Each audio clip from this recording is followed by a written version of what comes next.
mapagpalang araw sa inyo mga idol, mga followers, non-followers at viewers. James Jaime mula Luzon, Visayas at Mindanao.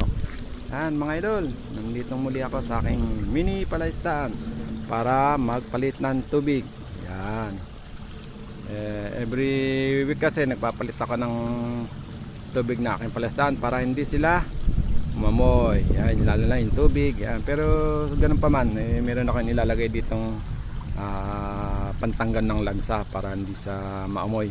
Kahit 1 week hindi mo maamoy malansa. Yan. Kaya itong dalawang palisdaan ko ay papalitan ko na kasi 1 week na ulit mainit na.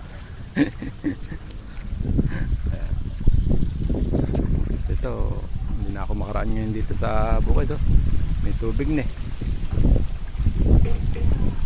malapit na naman ang sakahan dito mga idol.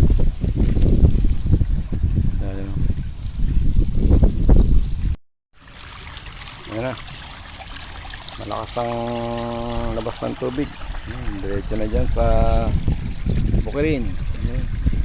Hindi na ako makadaan doon dahil tubig na, kaya iniwan ko na lang yung aking sasakyan sa labasan. Yan na, malalapit ng matuyo. Akin na yung mga ating mga alaga,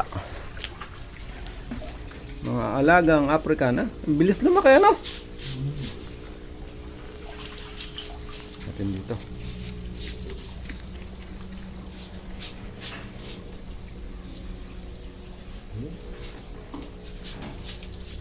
Medyo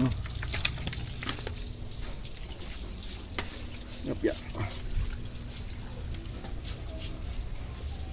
na laka na ng mga natin alagang hito African. Yan,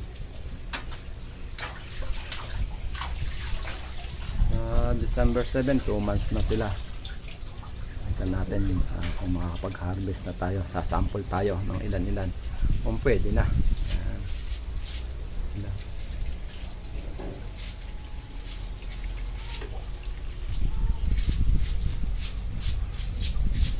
Patanggal nga lang po yung saksak ng ito.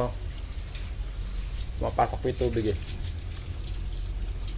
Kung gagawin ko na lang po mamaya ulit, ladyan ko ulit ng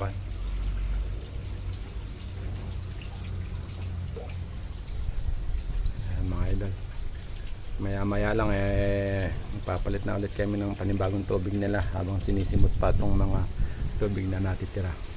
Ang tabayanan niya mga idol. Laki na laki na ng mga isda. Ito na, nalaga ako. Okay na ako magkakarga ngayon ng tubig. Dami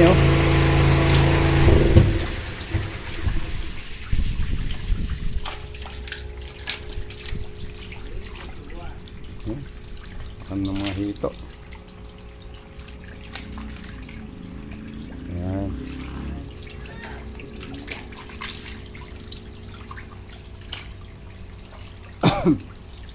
Nalaki na sila. Habang sa bagong taon. Pasko kaya bagong taon. Bilis lumaki. Mga tilapia natin, ayan pa marami pang mga natirang tilapia. Ayan, hininto muna yung tubig at natanggal yung kakalagay ng goma. Stop muna. Tutulungan ko muna sang gumawa sa papa. Sabayan ulit mga idol. Okay. Ito na, natapos ko ng lagyan ng panibagong tubig ang aking mga mini palaisdaan. Ayan, ang concrete pond. Bubulol pa. Pagod kasi mga idol, pasensya na po. Ayan, sabay pakain na rin. Binigyan ko na rin sila ng pagkain na may vitamins. Yun, malaki na ito, hindi sila sa gilid. Ayun Kaya lang mga idol, ang hindi lang maganda dito sa mga isang malaki na yun, sa mga hito na to, tamad kumain paitaas, ayaw pa may babaw.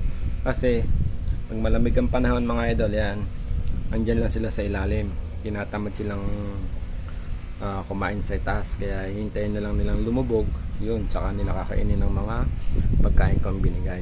Pero ganun pa man, nauubos nila ang lahat ng pagkain na ibibigay ko sa kanila. At ito nga rin sa kabila, yan, binigyan ko na rin ng pagkain para mamaya hindi na sila mabigyan. Ayan,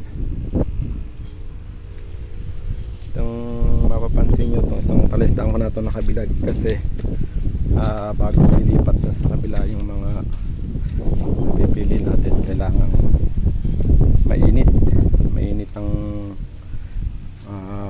tubig kasi mabilis silang lumaki dyan sa mga ganong panahon.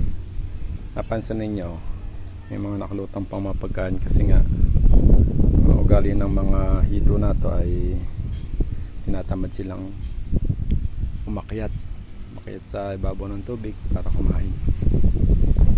Hintayin na lang nilang sa mayo bago lang nila kakainin na mga naibigay nating mga feed sa kanila. Yan, ito mo, nasa gilid sila. Yan ang ugali ng mga alaga nating African hito. Ayan, hanggang dito na lang mga idol. Sana'y naibigan yung aking video. Paki-like and share na lang, at syempre huwag niyo kakalimutan mag-comments sa aking mga ina-upload na video. Maraming salamat sa inyong panonood. Hanggang sa muli mga idol. Bye bye.